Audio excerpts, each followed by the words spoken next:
ధర్మ సందేహాలు కార్యక్రమానికి పునఃస్వాగతం. గురుగారు, మరొక సందేహం. కస్తూరి గారు కనిగిరి నుంచి రాస్తున్నారు. కనుమ రోజు దానం చేయాల్సినవి ఏమిటి, కలిగే ఫలితాలు ఏమిటి తెలియచేయగలరంటూ కోరుతున్నారు. కనుమ నాడు ఎవ్వరికీ భోజనం లేదు అనే మాట లేకుండా భోజన అర్థి, భోజనాన్ని యాచిస్తూ ఎవ్వరొచ్చినా సరే సూర్య అస్తమయం వరకు పెడుతూ ఉండొచ్చు, ఇస్తూ ఉండాలి. ఏ భక్ష్యం ఏవో మన ఇంట్లో చేసుకున్నటువంటి పిండి వంటలు ఇస్తూ ఉండొచ్చు. ఒకటి. రెండు, ఇంటికి వచ్చినటువంటి పశువులు ఏవైనా కానీ ఉంటే చక్కని నీటిని దాంతోపాటు ఏవో పళ్ళని పెడితే తింటాయి. వాటిలో ఉన్న గొప్పతనం ఏమిటంటే, మొన్నప్పుడో పెట్టావు, నిన్న వచ్చాను రాలేదు, ఎందుకు పెట్టలేదు, నువ్వు లేవు, ఎందుకు ఇవ్వలేదు అనవు. రేపు పెడతావేమో, పోనీ ఎల్లుండైనా పెడతావులే అని ఒకసారి వచ్చి చూసి వెళ్ళిపోతాయి. నాకు బాగా అనుభవం. ఆవుకి ఒకసారి ఒక అరటిపండు పెట్టి ఉంచితే సరిగ్గా అదే సమయానికి మళ్ళీ వచ్చి ఒకసారి చూస్తుంది, ఉన్నావా అని. ఉన్నాను అని అన్నట్టయితే ఒకసారి అక్కడే నిలబడి చూస్తుంది. పెట్టినట్టయితే పెట్టగానే బయలుదేరి వెళ్ళిపోతుంది. పెట్టావుగా ఇంక వెళుతున్నాను. అలా అలవాటు చేసుకున్నట్టయితే మనం ఎక్కడి నుంచో చేయక్కల. ఒక అరటిపండు పెడితే ఇళ్ళన్నీ అమ్మేసుకోవాలా, పొలాలన్నీ అమ్మేసుకోవాలా, ఏమవుతుంది కష్టం. అలా అలవాటు చేసుకున్నట్టయితే పశువులు మాట్లాడలేవు కానీ హృదయపూర్వకంగా ఆశీర్వదించి పెడతాయి. అదే మనిషికి కానీ మామూలు వాడికి కానీ ఇచ్చినట్టయితే అంత ఉందిగా, ఇంతైనా అరటిపండైనా వీడు ఇచ్చాడు అని అనుకుంటాడేమో ఒకడైనా ఇద్దరైనా. పశువు మాత్రం అలా అనుకోదు. నాకు చక్కగా పెట్టావు, బయలుదేరుతాను, ఇంకాస్త పెట్టే అవకాశాన్ని నేర్చుకో అంటుంది. అలాగే పిచ్చుకలకి, ఇతరమైన పక్షులకి చక్కనైనటువంటి ధాన్యపు గింజలు, నవధాన్యాలని వీటిని వేసినట్టయితే పరమానందపడి గెలిపోతాయి. మృగైర్బహుభిరకీర్ణం పక్షి సంఘైశ్చ సంవృతం. అరణ్యాల్లో ఉండే మహర్షులు మృగాలకేవో పెట్టేవారు, పక్షులకేవో పెడుతూ ఉండేవారు.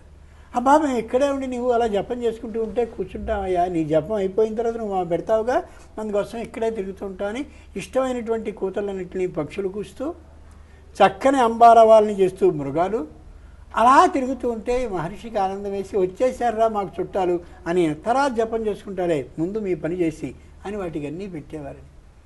అటువంటి కావ్యాలని చదివి బుద్ధిలో ఆలోచించుకుని అటువంటి దృశ్యాలని చూసి మనసులో నిక్షేపించుకుంటే ఎంత గొప్పగా ఉంటుంది. అది నిజమైన పద్ధతి. దాన్ని నేర్పే పండుగ కనుమ. గురుగారు, మరొక సందేహం. శ్రీలత గారు ముదినేపల్లి నుంచి రాస్తున్నారు. కనుమతో పాటు ముక్కనుమ అనే పండుగ కూడా చేస్తారు కదా, అంటే ఏమిటి తెలియచేయగలరంటూ కోరుతున్నారు. చివరి రోజు చేసేటటువంటి కనుమ నాటి ఆచారాలు ఏవైతే ఉన్నాయో ఆ సంప్రదాయాలతో పూర్తిగా పండుగ అయిపోతుంది. ఇది 3 రోజుల పండుగ మాత్రమే. భోగి, సంక్రమణం అంటే సంక్రాంతి, కనుమ అయిపోయింది.